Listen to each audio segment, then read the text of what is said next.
Pyramid agent मुर्दाबाद, pyramid agent मुर्दाबाद, pyramid agent मुर्दाबाद। साडा रिफंड वापस करो, साडा रिफंड वापस करो, साडे पैसे वापस करो, साडे पैसे वापस करो। पिरामिड एजेंट मुर्दाबाद, पिरामिड एजेंट मुर्दाबाद। साडे पैसे वापस करो, साडे पैसे वापस करो।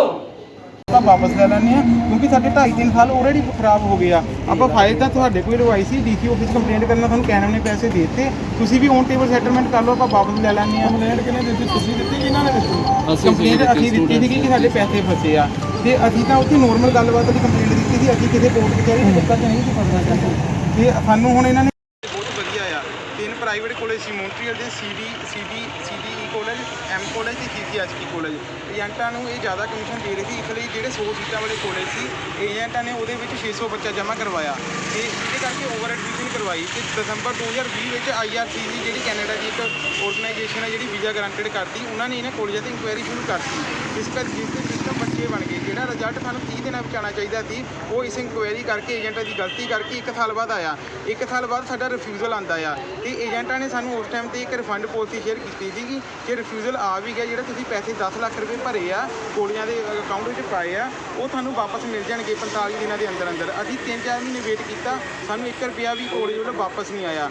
ਤੇ ਸਾਨੂੰ 6 ਜਨਵਰੀ ਨੂੰ ਪਤਾ ਲੱਗਦਾ ਆ ਕਿ ਇਹਨਾਂ ਨੇ ਜਿਹੜੀ ਬੈਂਕਰਪਸੀ ਫਾਈਲ ਕਰਤੀ ਆ ਕੋਲਜ ਵਾਲਿਆਂ ਨੇ। ਤੇ ਜਦੋਂ ਅਸੀਂ ਏਜੰਟ ਨਾਲ ਗੱਲ ਕੀਤੀ, ਕਹਿੰਦੇ ਇੱਦਾਂ ਹੋ ਨਹੀਂ ਸਕਦਾ, ਸਾਨੂੰ ਪਹਿਲਾਂ ਝੂਠ ਬੋਲਿਆ ਗਿਆ, ਰੋਂਗ ਐਕਸਪੈਕਟੇਸ਼ਨ ਸੈੱਟ ਕੀਤੀ ਗਈ ਕਿ ਨਹੀਂ ਤੁਹਾਡੇ ਪੈਸੇ ਮੁੜੇ ਆਏ ਆ, ਕਿਉਂਕਿ ਇਹ ਪਹਿਲੀ ਵਾਰ ਹੀ ਹੋਇਆ ਸੀ ਕੈਨੇਡਾ ਵਿੱਚ।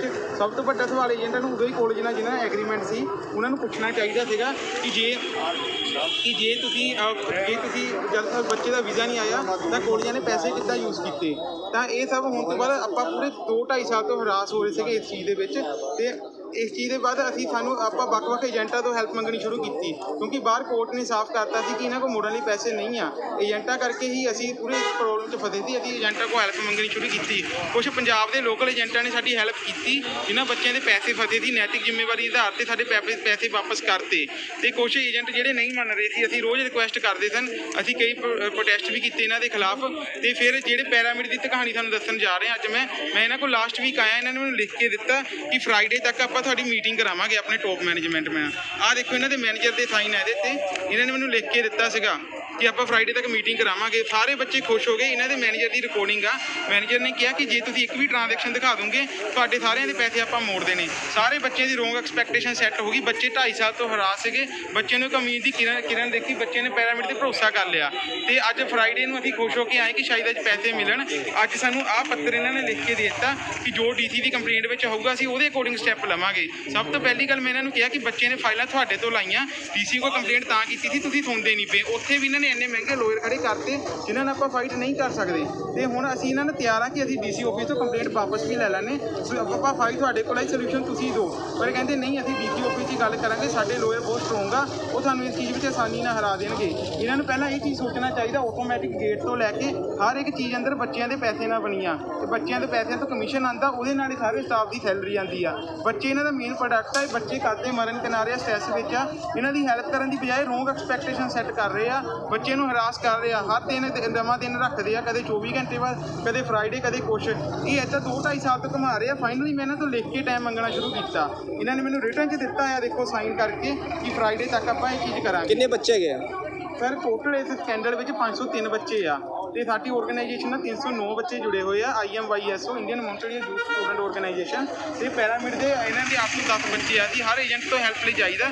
ਕੁਛ ਏਜੰਟ ਸਾਡੇ ਨਾਲ ਡੀਲ ਕਰ ਰਹੇ ਆ, ਹੈਲਪ ਦੇ ਰਹੇ ਆ, ਕਿਉਂਕਿ ਉਹਨਾਂ ਨੂੰ ਵੀ ਪਤਾ ਕਿ ਉਹਨਾਂ ਦੀ ਗਲਤੀ ਕਰਕੇ ਹੀ ਅਸੀਂ ਫਸੇ ਆ। ਜਿੱਦਾਂ ਸਾਡੇ ਇੱਕ ਵੱਡਾ ਕੰਸਲਟੈਂਟ ਆ ਜਿਨ੍ਹਾਂ ਦੇ 30 ਬੱਚੇ ਸਨ, ਉਹਨਾਂ ਨੇ 30 ਦੇ ਬੱਚਿਆਂ ਦੇ ਪੈਸੇ ਮੋੜੇ ਆ। ਕੋਈ ਸੌਖੀ ਗੱਲ ਨਹੀਂ ਹੁੰਦੀ 3 ਕਰੋੜ ਰੁਪਏ ਦੇਣਾ, ਠੀਕ ਆ। ਕਿੰਨੇ ਪੈਸੇ ਹੈਗੇ ਟੋਟਲ? ਇੱਕ ਬੱਚੇ ਦੇ 10 ਲੱਖ ਦੇ ਕਰੀਬ ਆ ਸਰ। ਕੰਪਲੇਂਟ ਦੀ ਕਾਪੀ ਜੀ, ਕੰਪਲੇਂਟ ਡੀਸੀ ਆਫਿਸ ਵਾਲੀ। ਹਰਮੀਤ ਕੌਰ। ਐਕਚੁਅਲੀ ਅਸੀਂ ਇਹਨਾਂ ਤੋਂ 26 ਅਸੀਂ ਇਹਨਾਂ ਤੋਂ 2019 ਵਿੱਚ ਅਪਲਾਈ ਕੀਤਾ ਹੋਇਆ ਸੀਗਾ। ਇਹਨਾਂ ਨੇ ਮੈਨੂੰ ਐਮ ਕਾਲਜ ਦਿੱਤਾ ਸੀ ਜਦ ਕਿ ਮੇਰੇ ਬੈਂਡ 6.5 ਸੀਗੇ ਤੇ ਮੇਰੀ ਪ੍ਰੈਫਰੈਂਸ ਵੀ ਮੌਂਟਰੀਅਲ ਵਾਲੀ ਸਾਈਡ ਬਿਲਕੁਲ ਨਹੀਂ ਸੀਗੀ ਕਿਉਂਕਿ ਮੇਰਾ ਕੋਈ ਉੱਥੇ ਨੋਨ ਨਹੀਂ ਹੈਗਾ ਤੇ ਮੈਂ ਉਧਰ ਨਹੀਂ ਜਾਣਾ ਚਾਹੁੰਦੀ ਸੀ।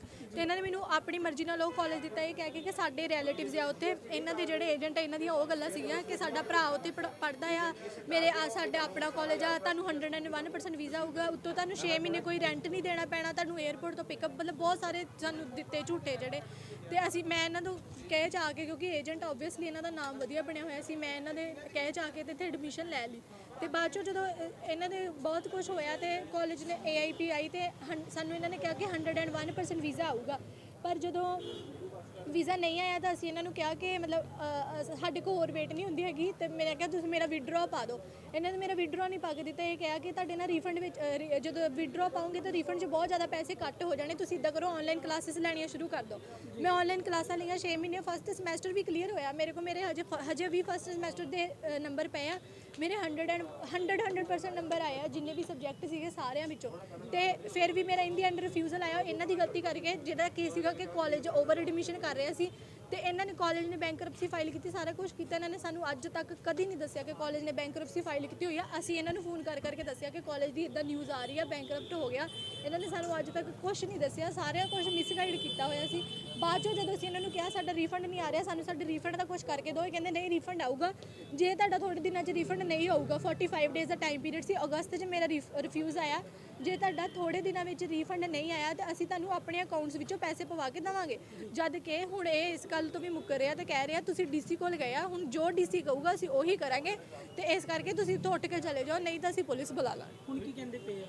ਹੁਣ ਇਹ ਕਹਿ ਰਿਹਾ ਕਿ ਅਸੀਂ ਤੁਹਾਡੀ ਕੋਈ ਹੈਲਪ ਨਹੀਂ ਕਰ ਸਕਦੇ, ਅਸੀਂ ਤੁਹਾਡੇ ਪੈਸੇ ਨਹੀਂ ਦੇ ਸਕਦੇ, ਜਦ ਕਿ ਪਹਿਲਾਂ ਇਹਨਾਂ ਨੇ ਇਹ ਗੱਲ ਕਹੀ ਹੋਈ ਸੀ। ਹਾਂਜੀ DC ਅਸੀਂ ਇਹਨਾਂ ਤੋਂ ਪਹਿਲਾਂ ਵੀ ਆ ਕੇ ਬਹੁਤ ਵਾਰੀ ਰਿਕੁਐਸਟਾਂ ਕੀਤੀਆਂ ਕਿ ਪਲੀਜ਼ ਸਾਡੀ ਕੋਈ ਹੈਲਪ ਕਰੋ, ਇਹ ਸਾਨੂੰ ਮੈਂਟਲੀ ਇੰਨਾ ਟੌਰਚਰ ਕਰ ਰਹੇ ਆ, ਸਾਡੇ ਪੇਰੈਂਟਸ ਇੰਨਾ ਸਫਰ ਕਰ ਰਹੇ ਆ, ਅਸੀਂ ਇੰਨਾ ਸਫਰ ਕਰ ਰਹੇ ਆ ਵੀ ਪਲੀਜ਼ ਸਾਡੀ ਕੋਈ ਹੈਲਪ ਕਰੋ। ਤੇ ਫਿਰ ਬਾਅਦ ਚੋਂ ਅਸੀਂ ਜਦੋਂ ਇਹਨਾਂ ਦੀ ਕੰਪਲੇਂਟ ਕੀਤੀ ਕਿਉਂਕਿ ਸਾਨੂੰ ਵੀ ਕੋਈ ਲੀਗਲ ਸਪੋਰਟ ਚਾਹੀਦਾ ਸੀਗਾ, ਕਿਉਂਕਿ ਸਾਨੂੰ ਧਮਕੀਆਂ ਦੇ ਰਹੇ ਸੀਗੇ ਅਸੀਂ ਪੁਲਿਸ ਬੁਲਾਵਾਂਗੇ, ਅਸੀਂ ਇੱਦਾਂ ਕਰਾਂਗੇ, ਫਿਰ ਇਸ ਕਰਕੇ ਅਸੀਂ ਕੰਪਲੇਂਟ ਕੀਤੀ ਸੀ ਕਿ ਹਾਂ ਸਾਡਾ ਵੀ ਕੋਈ ਅਪਰ ਹੈਂਡ ਹੋਵੇ। ਪਰ ਨਹੀਂ, DC ਤੱਕ ਵੀ ਇਹਨਾਂ ਦੇ ਵੱਡੇ ਵੱਡੇ ਲਾਇਰਸ ਆ, ਇਹ ਸਾਰੇ ਉੱਥੇ ਆ ਕੇ ਸਾਨੂੰ ਸਟੂਡੈਂਟਸ ਨੂੰ ਕਿੱਥੇ ਬੋਲਣ ਦਿੰਦੇ ਆ।